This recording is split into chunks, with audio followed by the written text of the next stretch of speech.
Chapter 25, Excess Baggage.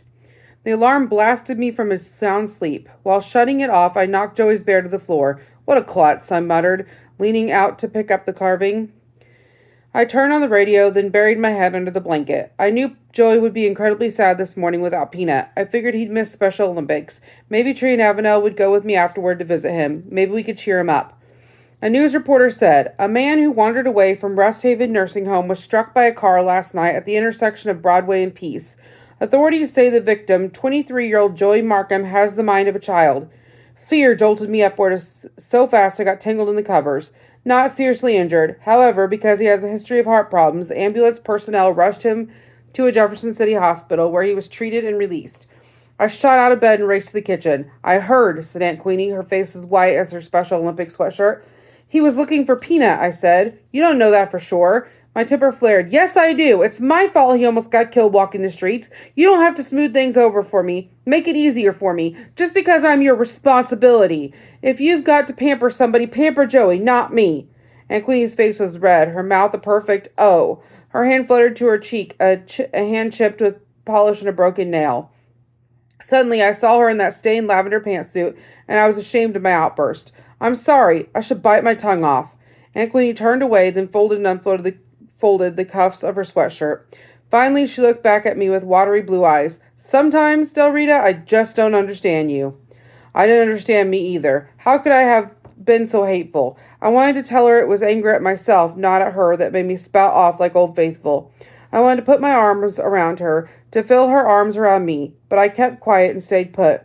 I wasn't sure why. Maybe because I was stubborn. Maybe because she hadn't denied that I was a responsibility. Maybe because this was Saturday. Special Olympics. In the deepest, darkest part of my soul, I resented the fact that everybody but me would be hugging the Queen. I pulled on my jeans and my own Special Olympics sweatshirt, rammed my feet into my sneakers, and ran a brush through my hair. Frowning at the bags under my eyes, I yanked the sweatshirt off. No way could I help with the basketball toss this morning. I had to check on Joey. The doctors might have missed something, or his heart might still act up. I had to see him for myself. I donned the four-leaf clover t-shirt, shoved Joey's bear into my jeans pocket, and hurried back to the kitchen. I can't go to the gym, I said. I've got to go see Joey. Why, I declare, Del Rita, said Aunt Queenie, frowning at me through the steam from her coffee cup. Why don't just call his mother and ask how he is? We'll visit him together and take him flowers this afternoon. People are counting on you this morning. Those have to count me out. I've got to see Joey. Now. I pulled the bear from my pocket. I finished this last night. I thought maybe it would help.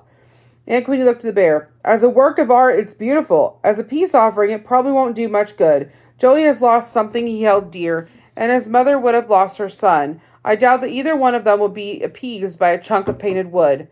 Our eyes locked, and Aunt Queenie stared me down. Her message was loud and clear. No smoothing things over this time. After that, uncertainty plagued me like a gnat. I tried to prepare myself for what I would find at the nursing home. Joey with bumps and bruises and a bandage or two. His mother hovering over him, her loving expression changing to anger when she spotted me. At Rest Haven, some residents were seated in the dining hall, while others were eating breakfast off trays in their rooms. The combined smells of coffee, eggs, oatmeal, and urine made my high-fiber cereal ricochet in my stomach. I felt a huge tug on my heartstrings when I spied Joey lying face up on his bed, red spread pulled up to his chin and hands folded over his round belly. His mother's bed was empty, and so was Peanut's bamboo chair. I suppose Mrs. Markham was in the dining hall, and Joey wasn't hungry for breakfast. Despite the lump in my throat, I managed to not be, "Hi!" as I moved toward him. He didn't respond. His good eye stayed fixed on the ceiling. His bad eye, ringed by a bruise, rolled like a useless marble. I touched his hands, ice cold. The right one was wrapped in gauze, the skin around the bandage red and puffy. He had a knot on his forehead and a deep, raw place on his cheek, as though he'd skidded face first on pavement. I glanced anxiously at his mother's bed. Hungry or not, how could she leave him at a time like this? "Joey, I can't tell you how sorry I am you got hurt." He looked at me and blinked, so I kept talking. "I'm sorry, too, about Peanut. Somebody must have picked him up at the circus because we looked through tons of trash and couldn't find him." Joey blinked again and a tear rolled onto his pillow. I swallowed hard, but I couldn't get rid of that lump. I pulled the bear from my pocket and eased it between his folded hands. "You made a magic picture for me, so I made this little critter for you." Joey's gaze darted from the bear to Peanut's chair and back again. More tears rolled onto the pillow. I knew then I'd made a mistake. No, a major blunder. Joey didn't need a reminder of Peanut. He needed the real thing. I ran from the room. I couldn't fight my own tears any longer, and it wouldn't help Joey to see me bawling. Head down to hide my crying, I walked up and down the hallways, trying to pull myself together so I could go back and sit with him. When my tears ran out, I was standing in the doorway of Sergeant Roebuck's room. I needed to talk to somebody, and he would fill the bill. Come on in, girlie, he said, pushing away his tray.